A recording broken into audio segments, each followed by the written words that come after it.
ഇൽമും സിയാദത്തും ഒരുപോലെ മേളിച്ച മഹാനാണ് ബഹുമാനപ്പെട്ട താജുൽ ഉലമാ ഖദ്ദസല്ലാഹു സിർറഹുൽ അസീസ്. ആരാണ് താജുൽ ഉലമാ? നേരത്തെ ഇവിടെ പറഞ്ഞു. അവിടുത്തെ കുടുംബത്തിൽപ്പെട്ട ഒരു സയ്യിദ് തന്നെ നമ്മോട് കുറെ കറാമത്തുകൾ പറഞ്ഞു. ഇനി നമുക്കൊക്കെ പറയാനുണ്ട്. തങ്ങന്മാരുടെ മഹത്വത്തിന്റെ കാരണം എന്താ? തങ്ങന്മാർക്ക് ഈ ബഹുമാനം കിട്ടാൻ കാരണം എന്താ? അവരുടെ ഉപ്പാപ്പയാണ്. അതുകൊണ്ട് ആ ഉപ്പാപ്പാനെ പറയാതെ ഈ സദസ്സ് അവസാനിപ്പിച്ചു. ആ ഉപ്പാപ്പ ആരാണെന്ന് ചെറുതായി ഒന്ന് വിശദീകരിച്ചിട്ട് ആ ഉപ്പാപ്പയുടെ പേരക്കുഞ്ഞുമായിട്ട് നമുക്കുണ്ടാകേണ്ട ബന്ധം എത്ര സുദൃഢമായിരിക്കണം എന്നെന്റെ കൂട്ടുകാരെ കേൾപ്പിച്ചിട്ട് എന്റെ പ്രഭാഷണം ഞാൻ അവസാനിപ്പിക്കുള്ളൂ. ബഹുമാനപ്പെട്ട സയ്യിദ് അവറുകള് നമ്മെ അനുഗ്രഹിച്ചവരാ അല്ലേ? എത്ര കാലാണ് സയ്യിദ് അവറുകൾ ദർസ് നടത്തിയത്? ഒന്നാലോചിച്ചു നോക്ക്. ഒരു നീണ്ട കാലം ആ പുരുഷായുസ് മുഴുവനും ദർസ് നടന്നു. കഅബയുടെ കില്ല പിടിച്ചു ദുആ ചെയ്തു. ഈ മക്കക്കാരനായ ഇബ്നു ഹജറിൽ ഹൈതമി റളിയല്ലാഹു അൻഹുവിന്റെ തുഹഫ എനിക്ക് മനപ്പാഠമാക്കി തരണമെന്ന് അവസാന നാൾ വരെ എന്റെ പ്രിയപ്പെട്ട സുഹൃത്തുക്കളെ, ഉള്ളാളത്തെ മദനിയ കോളേജിലെ വിദ്യാർത്ഥികള് കിതാബ് വായിക്കുമ്പോ കിതാബില്ലാതെ അങ്ങോട്ടും ഇങ്ങോട്ടും ഇങ്ങനെ നടന്ന് ദർസ് നടത്തിയിരുന്ന തങ്ങള് ഒരു വായന എവിടെയെങ്കിലും തെറ്റിപ്പോയാൽ എന്താടാ നിങ്ങൾ വായിക്കുന്നത്? വയസ്സുകാലത്ത് തന്നെ കിതാബിലേക്ക് നോക്കിക്കോ, ഇങ്ങനെ വായിക്ക എന്ന് പറഞ്ഞത് തിരുത്തി കൊടുത്തിരുന്ന തങ്ങളുടെ ഇൽമിന്റെ പവർ എത്രയാണ് സഹോദരങ്ങളെ! ഈ തുഹഫയുടെ ഇബാറത്തുകളൊക്കെ കാണാതെ അങ്ങനെ വായിക്കുന്ന ആലിമീങ്ങൾ വേറെയും ഉണ്ടായിരുന്നു കേരളത്തിൽ. എണ്ണപ്പെട്ട ആലിമീങ്ങളുടെ കൂട്ടത്തിൽപ്പെട്ടയാളാണ് ബഹുമാനപ്പെട്ട താജുൽ ഉലമ തങ്ങള്. ഇതൊന്നും വെറുതെ കിട്ടിയതല്ല. ഈ മക്കക്കാരനായ ഇബ്നു ഹജർ ഹൈതമിയുടെ തുഹഫ എനിക്ക് മനപ്പാടാക്കി തരണമെന്ന് കഅബയുടെ കില്ല പിടിച്ചു പറഞ്ഞു. അത് അല്ലാഹു സ്വീകരിക്കാണ്. വാരിക്കോരി അങ്ങ് കൊടുത്തു. ഞാൻ മുമ്പ് ബേക്കൽ ഉസ്താദ് പ്രസംഗിക്കുമ്പോഴാണ് സത്യത്തില് താജുൽ ഉലമക്ക് മറ്റു വിഷയങ്ങളിലുള്ള അവഗാഹം. കാരണം നമ്മളൊക്കെ ചെറുപ്പക്കാരായതുകൊണ്ട് താജുൽ ഉലമയുടെ അടുത്തുനിന്ന് പഠിക്കാൻ കഴിഞ്ഞിട്ടില്ല. ദൂരെ നിന്ന് താജുൽ ഉലമയുടെ പ്രസംഗം കേൾക്കും. താജുൽ ഉലമയെ കുറിച്ച് ധാരാളം കേട്ടിട്ടുണ്ട്, ഉസ്താദുമാരിൽ നിന്ന് കേട്ടിട്ടുണ്ട്. അങ്ങനെയുള്ള വിവരം മാത്രമാണ് നമ്മുടെ കയ്യിലുള്ളത്. ആ കാണുമ്പോഴുള്ള പരിചയം, ഓതി പഠിക്കാനുള്ള ഭാഗ്യം ഉണ്ടായില്ല. പക്ഷെ ബേക്കൽ ഉസ്താദ് ഇങ്ങനെ പറഞ്ഞപ്പം താജുൽ ഉലമ ആരായിരുന്നു എന്ന് മലപ്പുറത്ത് നിന്ന് ബേക്കൽ ഉസ്താദ് വിശദീകരിച്ചപ്പം അത്ഭുതപ്പെട്ടു പോയി. സുബ്ഹാനല്ലാഹ്, നമ്മൾ മനസ്സിലാക്കിയതിന്റെ എത്രയോ അപ്പുറത്താണല്ലോ റബ്ബേ ഈ താജ് ഉണ്ടായിരുന്നത്. ഇത് താജുൽ ഉലമ തന്നെയാണ്. ആ പേരിന് എല്ലാ അർത്ഥത്തിലും അർഹനാണ് ബഹുമാനപ്പെട്ട തങ്ങളെന്ന് അന്ന് എന്റെ പ്രിയപ്പെട്ട സുഹൃത്തുക്കളെ ബോധ്യപ്പെടുകയായിരുന്നു. അന്നവിടെ നടന്ന പ്രഭാഷണത്തില് എന്നെ കോരിത്തരിപ്പിച്ച പ്രഭാഷണമായിരുന്നു ബേക്കൽ ഉസ്താദിന്റെ പ്രഭാഷണം. കാരണം ഉസ്താദിന്റെ അടുത്തുനിന്ന് ചെറുപ്പം മുതൽ ഓതി പഠിച്ച പരിചയത്തിലും ആ അനുഭവത്തിലുമാണ് ആ പറഞ്ഞത്. ബഹുമാനപ്പെട്ട തങ്ങളുപ്പാപ്പ നീണ്ടകാലം ദർസ് നടത്തി. പിന്നെയോ ഇബാദത്തിന്റെ കാര്യത്തിൽ അവിടുന്ന് പിറകിലായിരുന്നു. അല്ല, എല്ലാവരുടെയും മുമ്പിലാണ്. ഒരു വേദിയിലേക്ക് തങ്ങൾ ഇങ്ങനെ കയറി വരുമ്പം ബഹുമാനപ്പെട്ട ശൈഖുന കാന്തപുരം ഉസ്താദ്, ബഹുമാനപ്പെട്ടവർക്ക് അല്ലാഹു ദീർഘായുസ് നൽകട്ടെ, ആഫിയത്തുള്ള ദീർഘായുസ് നൽകട്ടെ, ശൈഖുനാക്കുണ്ടായിരുന്ന താങ്ങും തണലുമായിരുന്നു വന്യരായ താജുൽ ഉലമ. ഇന്ന് താജുൽ ഉലമയില്ലാതെ ശൈഖുന തീർത്തും എന്റെ പ്രിയപ്പെട്ട സുഹൃത്തുക്കളെ വിഷമിക്കുന്നുണ്ടാവും. പക്ഷേ ശൈഖുനക്ക് ബേജാറാവാനില്ല. താജുൽ ഉലമയുടെ മക്കളുണ്ട്, മറ്റു സാദാത്തുക്കളുണ്ട്, അവരൊക്കെ ഇവിടെ വെച്ചിട്ടുണ്ട്. താജുൽ ഉലമയുടെ ആ ആത്മീയ നിയന്ത്രണം ഇപ്പോഴും ഉണ്ടായിക്കൊണ്ടിരിക്കും. ഇത് വിശ്വസിക്കുന്നവരല്ലേ നമ്മൾ? അതുകൊണ്ട് ബേജാറാകാനൊന്നുമില്ല. ഒരു സദസ്സിലേക്ക് ഇങ്ങനെ കയറി വരുമ്പം ഉസ്താദ് കണ്ണിൽ വെള്ളം നിറച്ചുകൊണ്ട് പറഞ്ഞു, 90ഓളം വയസ്സ് പ്രായമുള്ള സമയം ഉസ്താദ് പറഞ്ഞു, പടച്ചോനെ, ഞങ്ങളെ നേതാവ് താജുൽ ഉലമ വരുന്നുണ്ട്, അല്ലാഹുവേ നീ ആഫിയത്തുള്ള ദീർഘായുസ് കൊടുക്കണേ എന്ന് ദുആ ചെയ്തപ്പം സദസ്സിലേക്ക് കയറി വന്ന് സ്റ്റേജിലേക്ക് കയറിയ ഉടനെ പറഞ്ഞു, മതിയേപ്പി, നിങ്ങൾ ദ്വാരന്ന് എന്നെ ഇവിടെ എത്തിച്ചു, ഇനി മതി, നിർത്തിക്കാളി ദുആ. കുറെ കാലായില്ലേ നിങ്ങൾ ദ്വാരന്ന് എന്നെ ഇവിടെ എത്തിച്ചു, ഇനി മതി, ഇനി കൂടുതൽ കാലം ജീവിക്കണമെന്ന് മോഹമൊന്നുമില്ല. എന്നിട്ട് പിന്നെ അവിടുന്ന് ദുആ കഴിഞ്ഞിട്ടൊരു പ്രഭാഷണം, ഞാൻ അവസാനം കേട്ട പ്രഭാഷണം അതാണ്. ഒരു പ്രഭാഷണം നടത്തുന്നു. ഞാനത് കേട്ടത് എവിടെയാണെന്ന് എനിക്ക് ഓർമ്മയില്ല, റേഡിയോയിലൂടെയാണ്, ക്ലാസ് റൂമിലൂടെയാണ് ആ പ്രഭാഷണം കേട്ടത്. അവിടുന്ന് പറഞ്ഞു, മക്കളെ, എന്റെ കയ്യിൽ എന്താ ഉള്ളത്? ഇപ്പൊ എനിക്ക് ദീർഘായുസിന് വേണ്ടി ദുആ ചെയ്തു.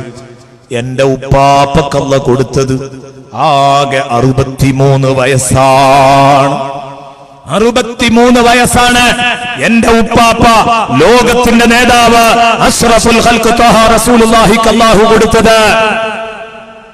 ഇങ്ങനെയാണ് കൊടുത്തതെങ്കിൽ ആ 63 വയസ്സുകൊണ്ട് ലോകത്ത് എത്ര കാലം ജീവിച്ചാലും നേടിയെടുക്കാൻ പറ്റാത്ത മുഴുവൻ ലാഭങ്ങളും നേട്ടങ്ങളും ഉണ്ടാക്കിയിട്ടാണ് ഉപ്പാപ്പ ലോകത്തോട് വിട പറഞ്ഞത്. അതായത് സയ്യിദുനാ റസൂലുള്ളാഹി. ഉറപ്പല്ലേ? 1000 കൊല്ലം ജീവിച്ച ആദം നബി അലൈഹിസ്സലാമിനേക്കാൾ മുമ്പിലല്ലേ? ആദം നബിയെക്കാളും ഉന്നതരല്ലേ ബഹുമാനപ്പെട്ട ശഫീഉനാ റസൂലുള്ളാഹി? 63 കൊല്ലം കൊണ്ട് എല്ലാം നേടിയെടുത്തു. 63ന്റെ ഇപ്പുറത്ത് എത്ര കിട്ടിയാലും ലാഭാണടാ. തങ്ങൾ പാപ്പന്റെ ആ ഒരു വർത്താനത്തിന്റെ ശൈലി, 63ന്റെ ഇപ്പുറത്തേക്ക് എത്ര കിട്ടിയാലും ലാഭാണടാ. ഞാനിപ്പോ 90ഓളായി എന്ന് പറഞ്ഞിട്ട് പിന്നെ ബഹുമാനപ്പെട്ട തങ്ങളുപ്പാപ്പ പറയാണ്, എന്താണ് ഈ ഭൂമിക്ക് കനവും വെച്ച് കുറെ കാലം ഇവിടെ കൂടിയിട്ട് എന്താ ഞാനൊക്കെ ചെയ്തത്? തങ്ങൾ വളരെ വിനയം പ്രകടിപ്പിച്ചുകൊണ്ട് ചോദിക്കുകയാണ്. നമുക്കറിയാം, തങ്ങൾ ചെറുപ്പത്തിലെ മുദർരിസായിട്ടുണ്ട്. തങ്ങളുടെ ബീവി, എന്റെ പ്രിയപ്പെട്ട സുഹൃത്തുക്കളെ, അവിടുന്ന് വളരെ അത്ഭുതകരമായ ഒരു സംഭവമായിരുന്നു. അരീക്കോട് ഒരു തവണ വന്നപ്പം തങ്ങൾ പറഞ്ഞത് ഞാൻ ഓർക്കുന്നു. ബീവി വഫാത്തായ ഉടനെ അവിടുന്ന് പറഞ്ഞു, ബീവി എന്റെ ഭാര്യ മാത്രമായിരുന്നില്ല, അവരെന്റെ ശൈഖത്തും കൂടെ ആയിരുന്നു. പറയാൻ ഇത്ര വലിയ ഇൽമുള്ള ഒരു തങ്ങൾ ധൈര്യം കാണിച്ചിട്ടുണ്ടെങ്കിൽ ആ ഉമ്മാമയെ നമ്മൾ തിരിച്ചറിഞ്ഞിട്ടില്ലല്ലോ സഹോദരങ്ങളെ. നമ്മൾ മനസ്സിലാക്കണം, ആ ഉമ്മയുടെ പവർ എത്രയാണ്. എന്റെ പ്രിയപ്പെട്ട സഹോദരങ്ങളെ, ആ ഉമ്മയും ഉപ്പയുമാണ് അവിടുത്തെ മക്കൾക്കുള്ള കരുത്ത്. അവരിവിടെ തന്നെ ഇതിന്റെ പരിസരത്ത് തന്നെ കിടക്കുകയാണ്.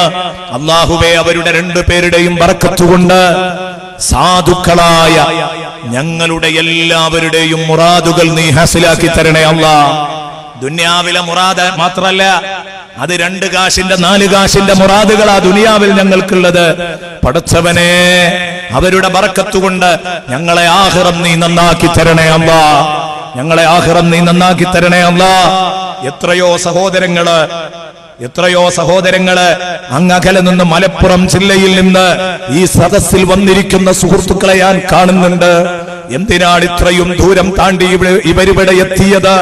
എന്തിനാണ് എന്റെ സുഹൃത്തുക്കൾ വന്നത്? ഈ താജുൽ ഉലമയുടെ പൊരുത്തം തേടി വന്നതാണ്. അവരുടെ പൊരുത്തം തേടി വന്നതാണ്. അതെ, അല്ലാഹു റബ്ബുൽ ഇസ്സത്ത് അവരെ ആദരിച്ചിട്ടുണ്ടെന്ന തിരിച്ചറിവിലാണ് എന്റെ പ്രിയപ്പെട്ട സുഹൃത്തുക്കളെ ആളുകള് അന്ന് വഫാത്തിന്റെ ദിവസം എട്ടിക്കുളത്തേക്ക് ഒഴുകിയത് എത്ര ലക്ഷങ്ങളാണ്. അവസാനം ഇപ്പോഴും ഞാൻ ചിന്തിക്കുന്ന, ബഹുമാനപ്പെട്ടവരുടെ പുത്രൻ വന്നിട്ട്, ബഹുമാനപ്പെട്ട തങ്ങളവറുകൾ വന്നിട്ട് ഇനി കാണിച്ചു കൊടുക്കാൻ സാധ്യമല്ല, നിങ്ങൾ ഞങ്ങളോട് പൊരുത്തപ്പെടണം എന്ന് പറഞ്ഞ ആ സമയം എല്ലാവരെയും മുറ്റത്ത് വരെ 17 കിലോമീറ്റർ നടന്ന് താണ്ടി വന്ന പാവങ്ങളോട് അവിടെ വെച്ചത് പറയേണ്ടി വന്നത് ഒരു നിർബന്ധിത സാഹചര്യത്തിലാണ്. കാരണം ഇത് തീർത്തു കാണിച്ചു കൊടുക്കാൻ കഴിയില്ല, സമയം വൈകുന്നു. അൽഹംദുലില്ലാ, എന്റെ ജീവിതത്തില് ഞാൻ തങ്ങളുപ്പാപ്പയുമായിട്ട് അടുത്ത ഒരു നിമിഷം ഇതിൽ പ്രഭാഷണം നടത്തുമ്പോ പറയാതിരിക്കാൻ വയ്യ. ഞാൻ ആദ്യമായി തങ്ങളുപ്പാപ്പയുമായി അടുക്കാൻ എനിക്കൊരു അവസരം കിട്ടിയത് കൊടുവള്ളിയില് റമദാൻ പ്രഭാഷണം നടത്തിക്കൊണ്ടിരിക്കുമ്പോഴാണ്. അവിടെ തങ്ങളുപ്പാപ്പ കയറി വന്നു ദുആ ചെയ്യാൻ വേണ്ടി. ബഹുമാനപ്പെട്ടവർ വന്നിട്ട് ഏകദേശം 3/4 മണിക്കൂർ സമയം പ്രഭാഷണം കേട്ട് സദസ്സിലിരുന്നു. ഞാൻ പെട്ടെന്ന് വേദി ഒഴിച്ചു കൊടുത്തപ്പം, അല്ല പ്രസംഗിക്കൂ, ഞാനൊന്ന് കേൾക്കട്ടെ എന്ന് പറഞ്ഞു. സുബ്ഹാനല്ലാഹ്, അന്ന് സത്യത്തിൽ വല്ലാതെ ബേജാറായിട്ടുണ്ട്. 3/4 മണിക്കൂർ സമയം പ്രസംഗം കേട്ടു. പിന്നീട് ദുആ ചെയ്ത് അന്ന് പിരിയുകയാണ്. തങ്ങളെ അടുത്തൊന്ന് പോയി ജസ്റ്റ് ഒന്ന് കൈപിടിച്ചു മുത്തി എന്നല്ലാതെ എനിക്കൊരു വാക്ക് പോലും പറയാനുള്ള ധൈര്യമില്ലായിരുന്നു. താജുൽ ഉലമയോട് എനിക്ക് തുറന്നൊന്ന് സംസാരിക്കാനുള്ള ധൈര്യം വന്നില്ലായിരുന്നു. അതാണ് സത്യം. അങ്ങനെ ഇരിക്കുമ്പോഴാണ് ചെറുവാടിയിലെ നമ്മുടെ ഏറ്റവും വലിയ പരിപാടി ഈ വർഷവും വരാൻ പോകുന്നു. അത് തങ്ങളുപ്പാപ്പ വന്ന് അനുഗ്രഹിച്ച സദസ്സാണ്. ഞാൻ വിശ്വസിക്കുന്നു അതിന്റെ വലിപ്പം അത് തന്നെയായിരിക്കും. കഴിഞ്ഞ വർഷം 7500ഓളം ആളുകൾ ദിനം പ്രതി 10 ദിവസത്തെ പ്രഭാഷണം 9ാം വർഷത്തിലേക്ക് കടക്കുന്നു. ഇൻഷാ അല്ലാഹ് അടുത്ത കൊല്ലം 10ാം വാർഷികത്തിലേക്ക് പോവുകയാണ്. ഒരൊറ്റ സ്റ്റേഡിയത്തിൽ എല്ലാ കൊല്ലവും 10 ദിവസം ഏതെങ്കിലും ഒരു സൂറ വിശദീകരിക്കും. സൂറത്തു യാസീൻ വിശദീകരിച്ചുകൊണ്ട് സംസാരിക്കുന്ന ഫസ്റ്റ് കൊല്ലത്തെ ആ സദസ്സിലേക്ക് തങ്ങളുപ്പാപ്പ കയറി വന്നപ്പം ഞാൻ പറഞ്ഞു, നമ്മുടെ നേതാവ് താജുൽ ഉലമ വരുന്നുണ്ട്. തങ്ങളുപ്പാപ്പനെ ഒരു സെക്കൻഡ് പോലും ഇവിടെ ഇരുത്തുന്നത് ശരിയല്ല. അതുകൊണ്ട് ഞാൻ എന്റെ പ്രഭാഷണം അവസാനിപ്പിക്കുകയാണ് എന്ന് പറഞ്ഞ് ഞാൻ വന്നിരുന്നപ്പം ഞാൻ പ്രസംഗം കേൾക്കാൻ വന്നതാണ്. പ്രസംഗിച്ചു, ദ്വാരക്കാനാകുമ്പോ ഞാൻ പറയാന്ന് പറഞ്ഞു. ഞാൻ പ്രസംഗിച്ചു. പിന്നെ അവിടെ നിന്ന് അങ്ങോട്ട് പ്രസംഗിച്ചത് ഞാൻ സത്യത്തിൽ പേടിച്ചാണ്. കാരണം പ്രസംഗം കേൾക്കാൻ അതാരാണ് ഇവിടെ ഇരിക്കുന്നത്? ഇബ്നു ഹജർ റളിയല്ലാഹു അൻഹുവിന്റെ തുഹഫ 10 ജുസ്ഉം അങ്ങോട്ടും ഇങ്ങോട്ടും കൈകാര്യം ചെയ്യാൻ ഒരു പ്രയാസവുമില്ലാത്ത ലാഘവത്തോടെ കൈകാര്യം ചെയ്യാൻ കഴിയുന്ന ഒരു വലിയ ആലിം, വലിയ തങ്ങള് അവരുടെ മുമ്പിലിരുന്ന് നമ്മുടെ എല്ലാമാണ് അവരുടെ മുമ്പിലിരുന്നിട്ട് പ്രസംഗിക്കുമ്പോൾ സ്വാഭാവികമായും ബേജാറുണ്ടാവും. ഞാൻ അന്ന് അവസരോചിതം ഇബ്നു ഹജർ റളിയല്ലാഹു അൻഹുവിന്റെ തുഹഫയിൽ നിന്ന് ഒരു ഭാഗം എനിക്ക് ഉദ്ധരിക്കേണ്ടിയിരുന്നു. പ്രവാചകന്മാരുടെ ബോഡികൾ, അവരുടെ തിരുശരീരങ്ങള്, ആ തിരുശരീരം ഒരിക്കലും ഒരു മുസ്ലിമായ മനുഷ്യൻ പട്ടിണി കിടന്ന് മരിക്കുകയാണെങ്കിൽ, തുഹഫയിൽ കാണാം ഒരു മസ്അല, പട്ടിണി കിടന്ന് മരിക്കുകയാണ്, ഇപ്പോഴെന്തെങ്കിലും ഒന്ന് തിന്നില്ലെങ്കിൽ ഞാൻ മരിക്കും എന്നുറപ്പാണെങ്കിൽ വലഹു ബൽ അലൈഹി അഖ്ലു മയ്യിത്തിൻ, മയ്യിത്തിനെ തിന്നിട്ടെങ്കിലും ജീവൻ നിലനിർത്തണം. അതവന് ജായിസാണ്, അല്ല അവന് നിർബന്ധമാണ്. വലഹു ബൽ അലൈഹി അഖ്ലു മയ്യിത്തിൻ എന്ന് പറഞ്ഞിട്ട് പറഞ്ഞു വലഹു മുഹ്തറമാത്, മനുഷ്യന്റെ ആദരിക്കപ്പെടുന്ന മനുഷ്യന്റെ മയ്യത്താണെങ്കിൽ പോലും അയാളുടെ ശരീരം ഒരു കഷ്ണം വെട്ടി തിന്നാൽ എന്റെ ജീവൻ രക്ഷപ്പെടുമെങ്കിൽ അത് തിന്നണം. കാരണം ജീവിച്ചിരിക്കുന്നവന് മരിച്ചു കിടക്കുന്നവനേക്കാൾ പവറുണ്ട്. ഇവന്റെ ഹയാത്ത് രക്ഷിക്കേണ്ടതാണ്. അയാൾക്കിനി ബോഡി ഇല്ലെങ്കിൽ പ്രശ്നമില്ല, അയാളുടേത് ആത്മാവിനാണല്ലോ വില. അതുകൊണ്ട് ആ ശരീരത്തിൽ നിന്നൊരൽപ്പം വെട്ടി തിന്നാം എന്ന് പറയുന്നിടത്ത് അവിടെയും ഇബ്നു ഹജർ റളിയല്ലാഹു അൻഹു പറഞ്ഞ വാക്ക്, അത് പറയാനാ ഞാൻ അന്നത് പറഞ്ഞു വന്നത്. ഇല്ലാ ലിനബിയ്യിൻ, ഒരു നബിയുടെ തിരുബോഡിയാണെങ്കിൽ ഒഴികെ, ഒരു നബിയുടെ, ഒരു പ്രവാചകന്റെ തിരുശരീരമാണെങ്കിൽ ഞാൻ പെടഞ്ഞ് മരിക്കുകയാണെങ്കിലും ആ പ്രവാചകന്റെ ഒരു കഷ്ണം വെട്ടി തിന്ന് എന്റെ ജീവൻ നിലനിർത്താൻ എനിക്ക് അനുവാദമില്ല. പ്രവാചകന്മാരുടെ ശരീരത്തിൽ തൊടാൻ പറ്റൂല. ബാക്കിയുള്ളവരുടേതൊക്കെ മണ്ണിലേക്ക് വെച്ചാൽ മണ്ണാകാതെ കിടക്കുന്ന ശരീരങ്ങൾ ഉണ്ടാവും. മണ്ണായി പോയേക്കാം, ഉറപ്പില്ല മണ്ണാവൂല. അതേസമയം അമ്പിയാക്കളുടെ ശരീരം അനങ്ങൂല. അത് മുത്തുനബി പറഞ്ഞതാണ്. ഇന്നല്ലാഹ ഹറമ അലൽ അർളി അജ്സാദിൽ അംബിയ, അത് ദഹിക്കൂല എന്ന് നബി സല്ലല്ലാഹു അലൈഹി വസല്ലം തങ്ങൾ പറഞ്ഞതാണ്. അപ്പൊ അതുകൊണ്ട് മരണാനന്തരം വേറെ ഒരാൾക്ക് പരിണാമങ്ങൾക്ക് ശേഷം പോലും ഭക്ഷിക്കാൻ വിട്ടുകൊടുക്കില്ല എന്നാണ് അതിന്റെ അർത്ഥം എന്ന് അന്ന് ഞാൻ തുഹഫയുടെ ഈ മസ്അല ഉദ്ധരിച്ചുകൊണ്ട് അന്ന് പറഞ്ഞിരുന്നു. അങ്ങനെ ഏകദേശം 1 മണിക്കൂറോളം ആ പ്രഭാഷണം കേട്ട് അവിടെ ഇരുന്നു. ഞാൻ ഇടക്കിടക്കൊന്ന് പിറകോട്ട് നോക്കൂ, എനിക്ക് ബേജാറാണ്, പേടിയാണ്. ഏതാവട്ടെ അവസാനം ദുആ ചെയ്തു. ഞങ്ങൾ ഭക്ഷണം കഴിക്കാൻ ഒരു വീട്ടിൽ പോയി. ആ ഭക്ഷണം കഴിച്ച വീട്ടിൽ നിന്ന് തങ്ങളുപ്പാപ്പ തന്റെ ഖാദിമിനോട് പറഞ്ഞു,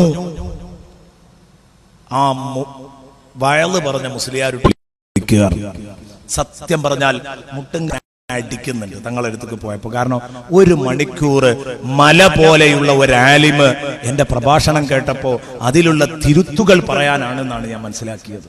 ആ ബേജാറിൽ പഠിച്ചോനെ എന്തൊക്കെ അബദ്ധ പറഞ്ഞെന്നറിയില്ല. തിരുത്തി തരുന്നതിൽ സന്തോഷമേ ഉള്ളൂ. പക്ഷെ എന്തൊക്കെ അബദ്ധ ഞാൻ പറഞ്ഞത്, എവിടെ നിന്നാണ് ആ കിതാബ് ഓതി പഠിച്ചത് എന്ന് ചോദിച്ചാൽ ഒരു കുരുത്തക്കേടാവോ എന്ന് പേടിച്ചിട്ട് ഞാൻ പേടിച്ച് ചെന്നപ്പോ എന്നോട് പറഞ്ഞു, ഖുർആനോദി വഅദ് പറയുന്നു. എനിക്ക് വല്ലാത്ത ഇഷ്ടം, എനിക്ക് വല്ലാത്ത സ്നേഹം തോന്നി, താല്പര്യമായി. അതാ വേണ്ടത്. പലപ്പോഴും സ്റ്റേജുകളിൽ കയറിയാൽ നമുക്കൊക്കെ അന്താരാഷ്ട്ര വർത്തമാനങ്ങളാണ്. അതാണ് വിഷയങ്ങള്. ഖുർആനിന്റെ ആയത്തും തിരുനബിയുടെ ഹദീസും അത് വായിച്ചുകൊണ്ട് വഅദ് പറയുന്നില്ല. കേട്ടപ്പോൾ എനിക്ക് സന്തോഷം തോന്നി. ഇവിടെ ഇരിക്കൂ, എന്റെ മടിയിലേക്ക് തലവെച്ചിരിക്കൂ. എനിക്ക് വല്ലാത്ത പ്രയാസം തോന്നി. അവിടെ ഇരുത്തിച്ചു. ഞാൻ ആ ബെഡിലേക്ക് ഇങ്ങനെ തലവെച്ച് ഇങ്ങനെ ഇരുന്നു. ബഹുമാനപ്പെട്ടവർ മന്ത്രിച്ചു തന്നു. എന്നിട്ട് ബാഗ് തുറന്ന് ബാഗിൽ നിന്ന് ഒരു സംഖ്യ എടുത്ത് എനിക്ക് തന്നു. അത് ചെറിയ സംഖ്യയല്ല, വലിയ സംഖ്യയാ തന്നത്. വലിയ സംഖ്യയാ തന്നത്. ഞാൻ പറയുന്നു, എന്നാണോ അതെന്റെ കൈവശം വന്നത്, അതിന്റെ ശേഷം തിടുക്കം എന്താണ്, പ്രാരാബ്ധം എന്താണ്, പ്രയാസം എന്താണ് എന്നെന്റെ ജീവിതത്തിൽ ഞാൻ അറിഞ്ഞിട്ടേയില്ല. വല്ലാഹി ഞാനത് അറിഞ്ഞിട്ടില്ല. ഇപ്പോഴും എന്റെ കയ്യിലുണ്ട്. ഇപ്പൊ ഈ പ്രതിസന്ധി ഘട്ടത്തിൽ ഞാൻ എന്ത് ചെയ്യണമെന്ന് വരെ ആലോചിച്ചിട്ടുണ്ട്. അപ്പോഴും ആ പൈസയിൽ ഞാൻ തൊട്ടിട്ടില്ല. കാരണം എന്തുകൊണ്ട്? അതാണ് എന്റെ ഈ സലാമത്തിന് കാരണമെന്ന് ഞാൻ വിശ്വസിക്കാം. അവര് തന്ന ആ പൈസ എന്റെ പ്രിയപ്പെട്ട സുഹൃത്തുക്കളെ, ഞാൻ പറഞ്ഞു വരുന്നത്, ബറക്കത്തിന് വേണ്ടി തന്നത് ഒരു വലിയ സംഖ്യയായിരുന്നു. അല്ലാഹുവേ, അന്ന് ഞങ്ങളെ അനുഗ്രഹിച്ച താജുൽ ഉലമയുടെ ആണ്ടുദിനത്തിലാണ്, അവിടുത്തെ ഉറൂസ് മുബാറക്കിലാണ് ഞങ്ങൾ ഇപ്പോൾ ഉള്ളത്. ബഹുമാനപ്പെട്ടവരുടെ ബറക്കത്ത് കൊണ്ട് ഞങ്ങൾക്ക് നീ ഇൽമു വർദ്ധിപ്പിച്ചു തരണേ അല്ലാഹ്. ഞങ്ങൾക്ക് നീ ഇൽമു വർദ്ധിപ്പിച്ചു തരണേ അല്ലാഹ്. ഞങ്ങൾക്ക് തഖ്വ വർദ്ധിപ്പിച്ചു തരണേ അല്ലാഹ്. പടച്ചവനെ, ഞങ്ങൾക്ക് ഇഖ്ലാസ് വർദ്ധിപ്പിച്ചു തരണേ അല്ലാഹ്. അതൊക്കെയാണ് താജുൽ ഉലമയെ തവസ്സുലാക്കി നമുക്ക് ചോദിക്കാനുള്ളത്.